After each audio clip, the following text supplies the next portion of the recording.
Thank you for taking the time to watch this episode of Life Support. If you enjoy the content, we would ask that you like it, hit subscribe, and share it with your friends. Hi there, I'm Steve Johnson from Five Stone Media. Pastor Paul is taking a short vacation break from the podcast, so we wanted to share a remarkable story we were able to videotape on a recent trip to Georgia, working with a prison organization called Red Clay Ministries. Today you're going to meet Willie Benton, who was incarcerated for 31 years and is now married and thriving since his release 5 years ago.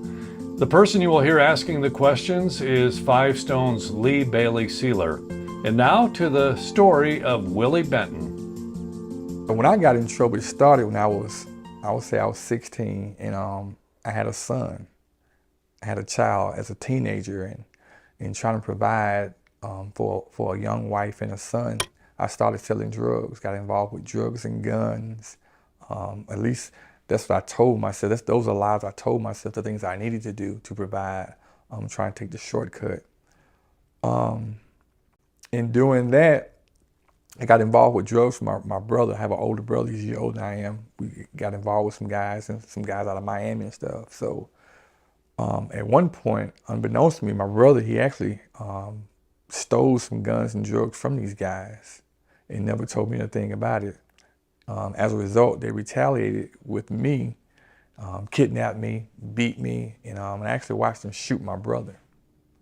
So, and this when I was 17, no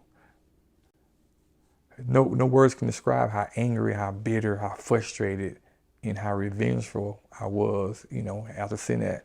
I thank God my brother didn't die.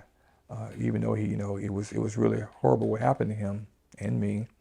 Long story short, I ended up taking the law into my own hand, getting some get-back, some revenge. I ended up killing 2 guys. My co-defendant and I shot and killed 2 guys. So I was arrested and charged with 2 counts of murder when I was 17 years old. Found myself in a whole lot of trouble, didn't know how to get out of it.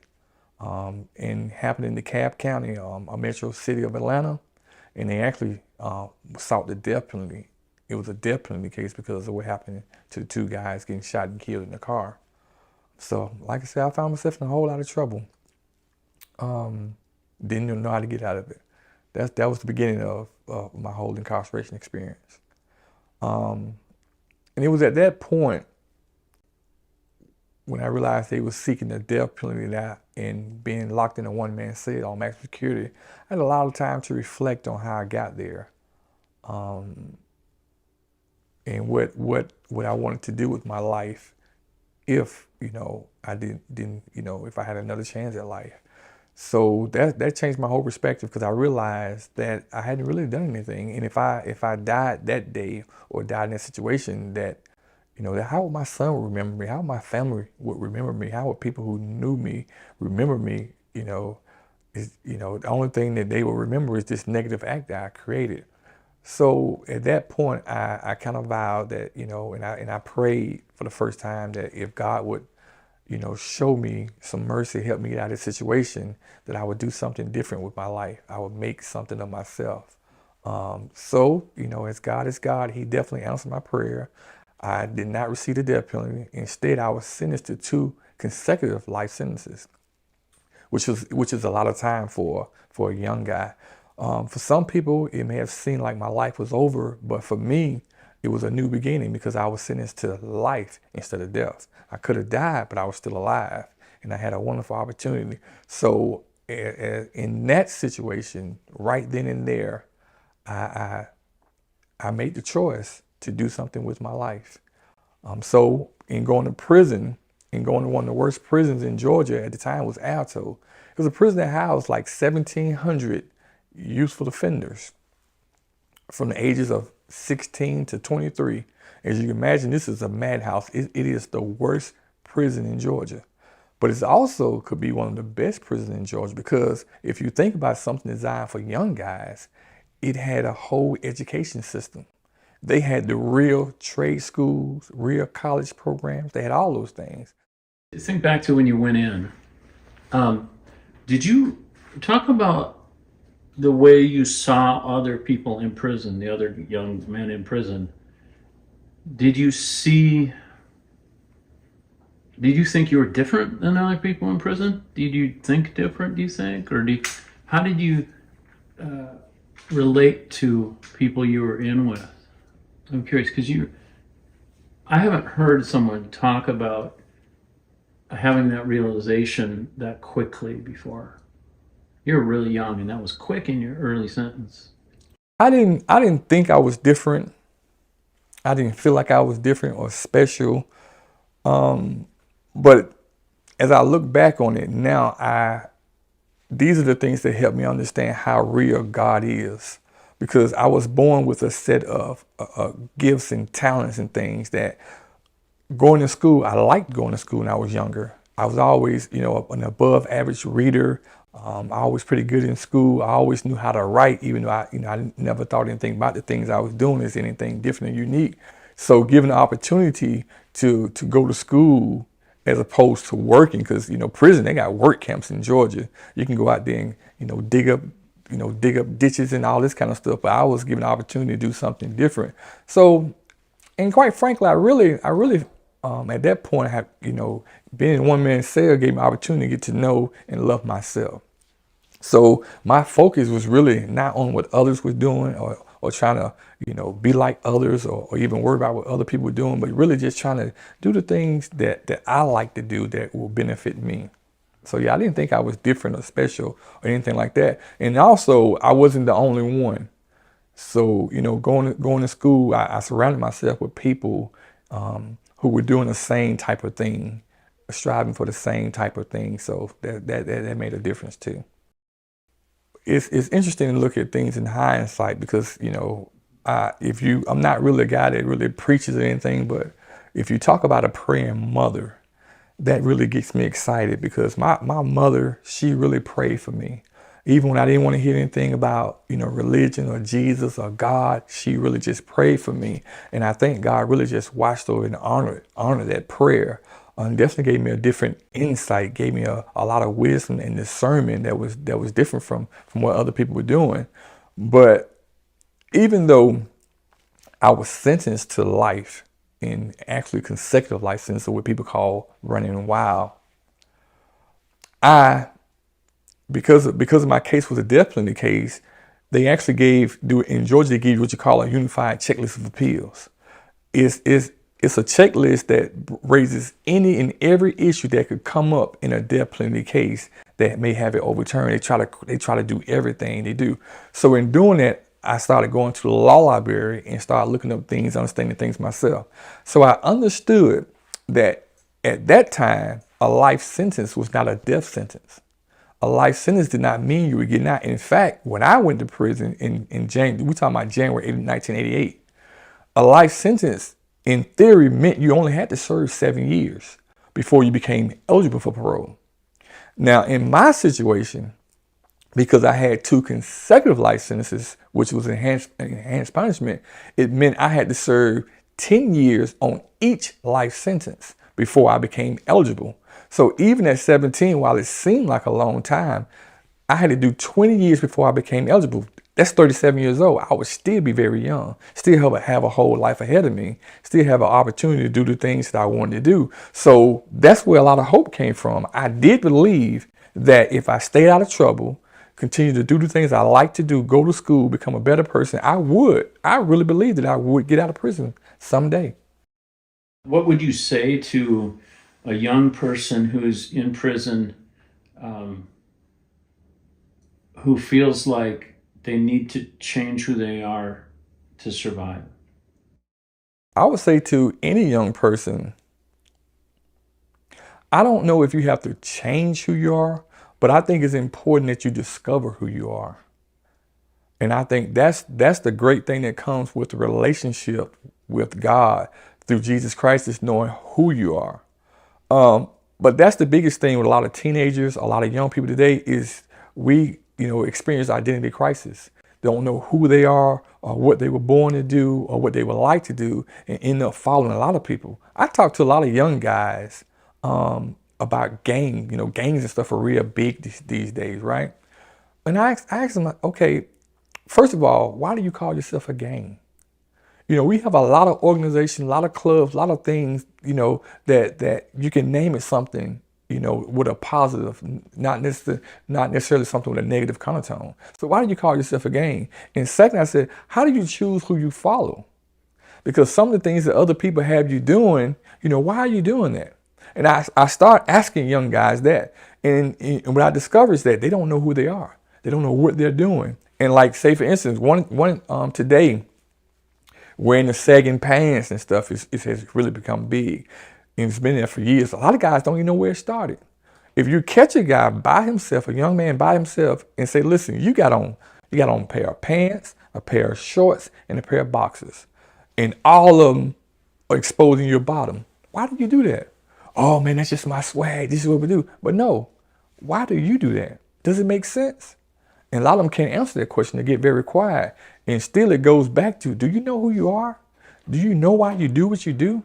And they can't answer that question. So I don't know if people need to change who they are or whatever. They need to discover who they are, who they were called to be, and start walking in that calling and that purpose. And I think that's a big difference. Lots of men and women in prison carry a lot of guilt and shame, even though they're paying the price, they're paying consequences for their crimes. How do you help someone? What do you say to someone to help them set that guilt aside?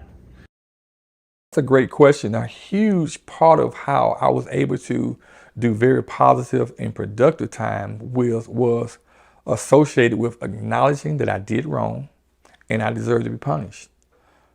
That said, once you make that acknowledgement, you have to learn how to forgive yourself and also forgive others. That's a huge part of my story, is learning to, forgive others. And if you're willing to forgive others, learning to forgive yourself. Because as I said, a huge part of what happened to me, I was a victim. And, to have somebody point a gun at you and hit you upside the head with a gun and you watch them shoot your brother, that does, stir up some things in you. But I had to learn to release that and forgive them. And then I had to learn to forgive myself because, my son was like 14 months when I went to prison. So I left a lot of things behind, a lot of people I love, and I hurt a lot of people.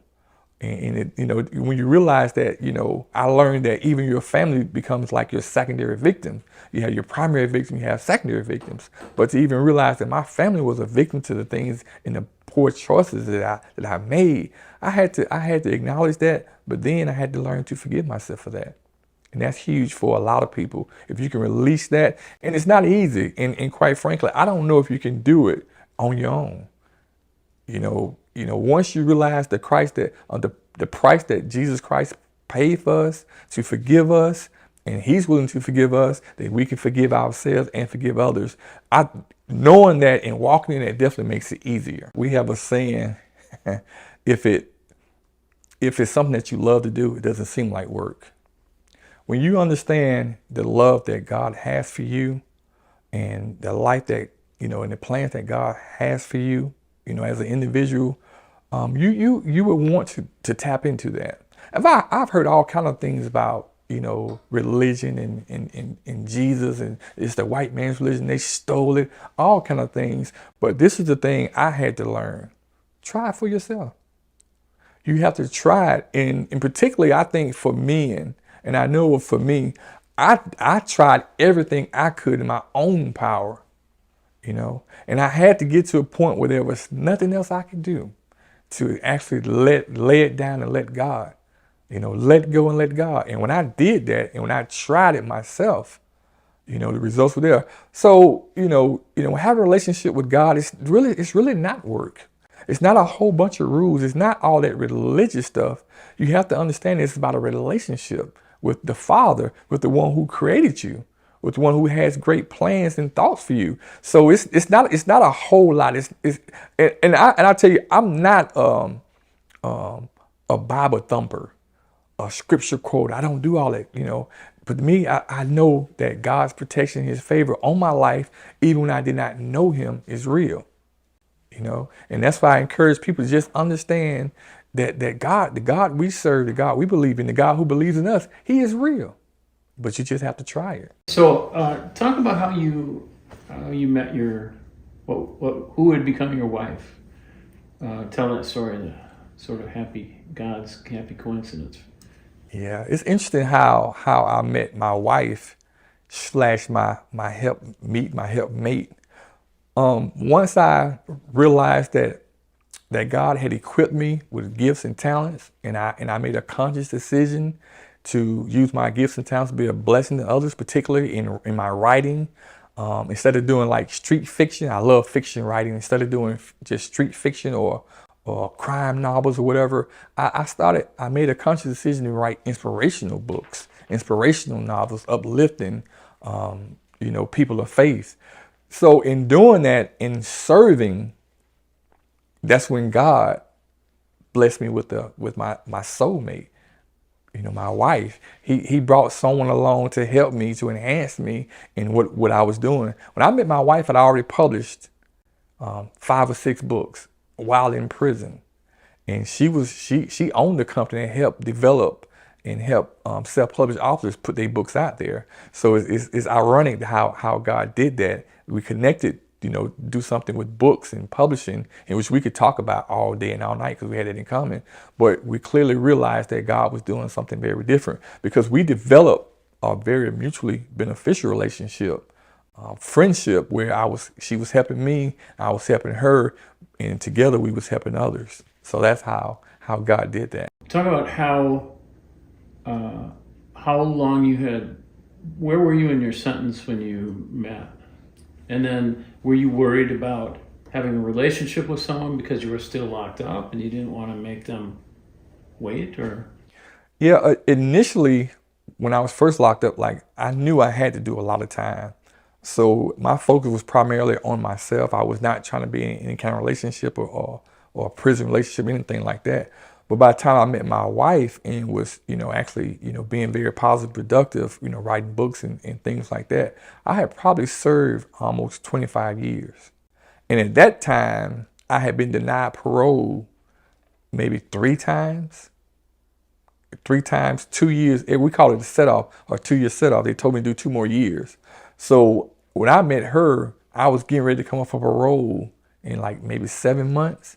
And I was definitely thinking that I would be getting out. So that changed my whole perspective on being in a relationship.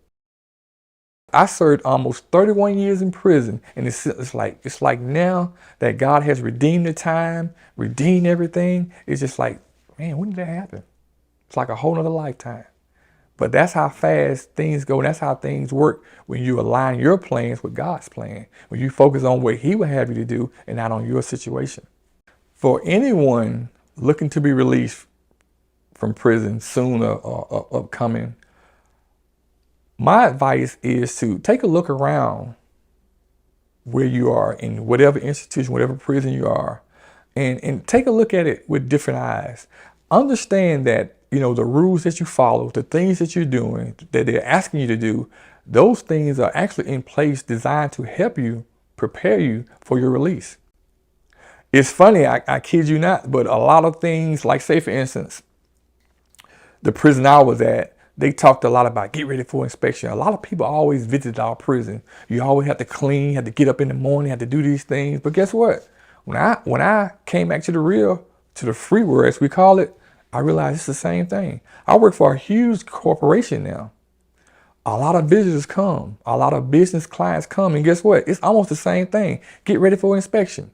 Get in here early. Get everything cleaned up. Paint this and get out. It's almost the same thing. So while some people be freaking out about it, I'm used to it. It's almost the same thing. So that's the thing I would say to people in prison is realize that, everything is a matter of how you look at it, how you focus on it. But understand that everything that's before you in prison is going to prepare you to get out of prison and stay out of prison. If you take it seriously, if you take it to heart and learn the things that you need to learn. There's a lot of guys, women to get out of prison and they want to put it behind them and pretend it never happened. Is that healthy? Should you use your time, use the memory of your time after you're out? How do you treat that? That's a great question. And really, I want to say it really depends.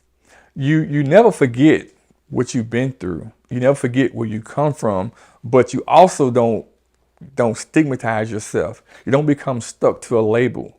Now, I give you an example of things that, how prison works. People used to always ask me, are you an inmate or are you a convict? What do you think my answer would be? My answer is I'm neither. You can't put me in a box. If you want to call me something, call me a son of the Most High God. You understand? So I know guys that in prison, they I've been in 10 years, I've been in 15 years. It means you're a veteran of it, and that's a badge, that's an honor you wore. And I know even going through the transition center where it was along with myself, it was another guy that had life and he was released too. But in almost every setting that we had, in every conversation that we had, we was taking groups and doing interviews and things, he always brought it up. Oh man, I served almost 30 years in prison. In prison. I don't think you have to do that. When your mind is focused on who you are, what you're called to do, what you're going into, I don't think you have to, wear that prison experience as a badge or use it as a crutch. I don't think you have to do all those things, And a lot of people tell me, man, if you never told me, I would never know you've been in prison. Even people that I met, I was in prison, it's like, yeah, something different about you. But I never succumbed to that whole thing that I was either a convict or an inmate or a prisoner. Yeah, I committed a crime. I did something, but that does not define who I am. It does not define where I'm going. It's not define what I'm going to do with my life. So it's the same thing when I get out. It's the same thing. I don't go around on my job. Oh man, you just don't know I did 30 years in prison. You better not miss me. I did 30. Yeah, I don't do that kind of stuff.